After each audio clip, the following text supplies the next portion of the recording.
All right, everybody, wow, that's the first thing I gotta say is, what a great crowd out there. The Panther Nation showed up today. Appreciate all the efforts of Panther Pitt and everybody gave out there today. We showed them a ball game, not always the way we wanted to go as far as just the details, but you couldn't ask anything more from our guys in the locker room. Some big plays in the game. I mean, Kenny Pickett. Kenny Pickett, he's pretty good too. Kenny Johnson had two big time passes. The big one early, and then he had another tip ball, just great eye control on the ball. Des Reed had a nice touchdown catch. Brookins with a third down pick. Maverick Gracio, I don't know if you guys even know who he is. Put him out there for punt safe, makes a big block. Brandon George takes it to the house. That's a huge third quarter play. Dejon Reynolds, he hadn't been getting the ball, and just by whatever luck, but threw it up to him. He gets pass interfered with, and he still comes down with the ball. That's a big time play by him. Jimmy Scott with a huge third down sock, and then Davis obviously with the touchdown run at the end. With Nate Yarnell, quarterback, after they ripped the quarterback's helmet off. You're supposed to be able to stay when they rip it off. But Eli had to come out, and Nate came in and got it done there too. So, just a gutsy one by our kids. Just shows the character we have in that locker room. I love that locker room to death. And they just, our players never give up. I'm sure some of the fans kind of gave up. And I thought, oh, there's no way. But our guys didn't give up. And, if you didn't learn that from last week, then hopefully you learned from this week. And we'll move on to the next. So questions? Pat, what does Eli do to lock in the way that you guys laid him down? What adjustments did you guys make? You had 4 yards going into the last 5 minutes in the second half, and then all of a sudden, 2 touchdowns. Well, we didn't protect the quarterback very well, as you guys know. I think Ryan Jacoby tried his tail off to go out there and play. He was still banged up a lot, but we put Jason Collier in there. We just had to make a move. He was giving up some pressure, we think. And again, I don't watch the iPad with the offense. But we weren't many plays to watch in the third quarter to begin with. We lost the time possession by over 13 minutes. But the offense made that decision, which is, I think really helped us. I mean, Jason Collier had a great game a week ago and was healthy. And so I think, that's one of the adjustments of just giving us a chance to operate. So Eli's done an incredible job. I mean, when he needs to make a play, he makes a play with his feet and words on him. You scored a decisive touchdown without Desmond in the lineup. Say it again? You scored a decisive touchdown with Desmond on the bench. What was going on there? He's banged up a little bit, I guess. So he'll be fine. But he played a hell of a ball game again. Pat, on the podcast, you said about beating the officials as well as West Virginia. Do you wish to extend on that? Yeah, I mean, I just think I'm not going to get into it with Big 12 officials, but I thought there were some calls that I can't wait to watch videotape. But after the game, it's over with. But we had 2 large victories today. Pat, what can you say about the resiliency of your squad? I mean, both the offense and defense kind of struggled. Then offense scores, defense gets 3 and out, offense scores again. Yeah, I mean, our defense made plays when they need to, just like the offense. Defense was on the field the whole time. I mean, the whole third quarter. I mean, 11 minutes they were on the field. It's okay. We got to get a first down here. We went 3 and out. They fake a punt, which was our fault. They faked a punt. I don't think they planned on it. They just saw the edge. They had 10 guys on the field. That's a problem. And then what's the defense do? They go 3 and out again after the momentum changed at that. It's a great job by the defense. I thought the defense played. When you look at they had 45. They had 45 rushing attempts. We only had 29. I mean, it's because of time possession. So defense, played their tails off. What are some of the issues with run defense? It's a little bit of everything. I mean, it's run fits at times. I mean, quarterback draws. Running with that 13th player. I mean, there was one quarterback draw. I forget what quarter it was. I could watch some of that video.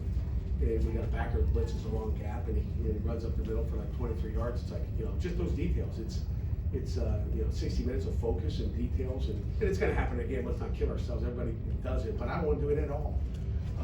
But it's just some of the details aren't there, and again, give them credit too. They got guys on scholarship too. Pat, given the way this week started with the athletic director stuff, does this feel any more satisfying, or does the football team feel a responsibility to go out and do something special? There's not one player on our team who said, "Hey, coach, what's going on?" I mean, we're focused on West Virginia. That was our, we're down in the Drats. We're kind of in our little bubble down there. It's probably a good thing. We're not sitting on campus, but our guys guys just focused on what they had to do. We had one job, go beat West Virginia, and mission accomplished. Pat, how's the redshirt transfer quarterback doing his first 3 games what Eli's done, especially last week? How does that happen? Well, and number one, he's got talent. Number two, give credit to the offense coaches and the other 10 players on the field that are making plays for him. I mean, that Dejon Reynolds catch down in the end zone was big time. It's a team game, and Eli's trying to do his job. He needs help by 10 other guys to get it done. But it takes a unit to get it done. It's not just one player. But Eli's done an unbelievable job in 3 games, and he's 3-0 as a starter. He goes from playing his first home game as a starter to being on the road. In a different environment, to coming home and playing in a backyard brawl, which is not an easy one to play in. It finds a way to get it done. Pat, in those moments, you guys have worn down quarterbacks with your pressure, accumulating sacks over game and the impact of their style of play. Eli got sacked 5 times, and yet still throwing 40-yard touchdowns, leading 2 touchdown drives in. What does it say about him to keep his focus and his composure despite getting hit on these times? Yeah, I mean, it tells you he's tough. I mean, he's got a lot of toughness to him. He's got moxie. He's a football player. That's what quarterbacks are supposed to be. We've seen quarterbacks like that here at Pitt before. I mean, he finds a way to get it done. He doesn't care. He doesn't come off. He's not whining and crying like, what's going on? Protect me. He don't care. He's just go out and play and man up play to get it done. In those moments where you guys' backs against the wall, do you see Eli kind of take it to another level in terms of his play and his focus? Obviously he did, right? I mean, Yeah. I don't see it. You don't go like he just turned the switch on. Wish he turned around for 4 quarters, right? And we'll look at it. We'll look at the videotape, and constantly see exactly what happened and really break it down as we get ready for Youngstown State. I know. Fourth and 1 right before halftime, the little flip to Kenny, was that like a miscommunication or? It wasn't miscommunication, it was misexecution. It's not even close to the play that we wanted. It's disappointing, and we'll get it cleaned up, but that was not the play. It was not even close to the play. I don't know what the play was, but we take a chance of going on 4th down. We're taking a gamble there. We expect to get 1 yard, so we'll figure that out. I know ideally you don't want to be in comeback scenarios, but the fact that your team's been able to string a couple of them together, what can that do for the confidence and the cohesion of a group like this? I think it does everything for them. I think, when you can go out there and get those wins in the 4th quarter and find a way to win a football game. Every week it's something a little bit different. It's somebody else, whether it's, Dejon and Derek Davis. I mean, it's finding a way to win. We talked about the blue vase last year. Our guys are finding a way. They're blue vasing it and getting it done. And, it doesn't matter. Again, the defense is outstanding. To get stops, getting the ball back to our offense.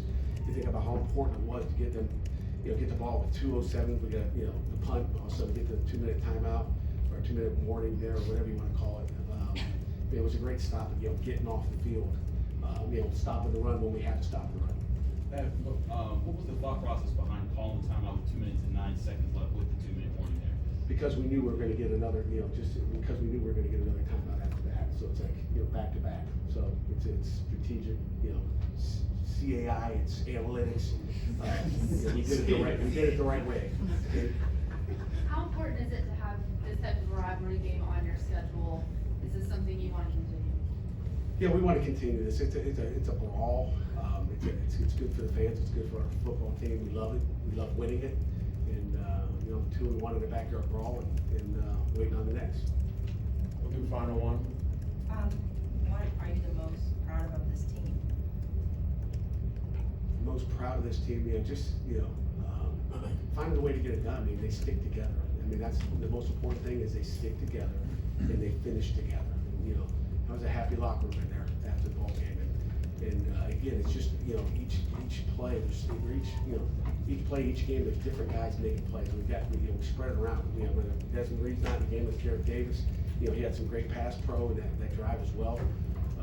Derek is a really good back as well. So, I mean, it's everybody together. When we win as a team. And that was a team win, coaches, players, our scout team, our rocks, we call them. It's a team win across the board. We went up to Caleb Holmes afterwards. He played some of the 2 tight end stuff.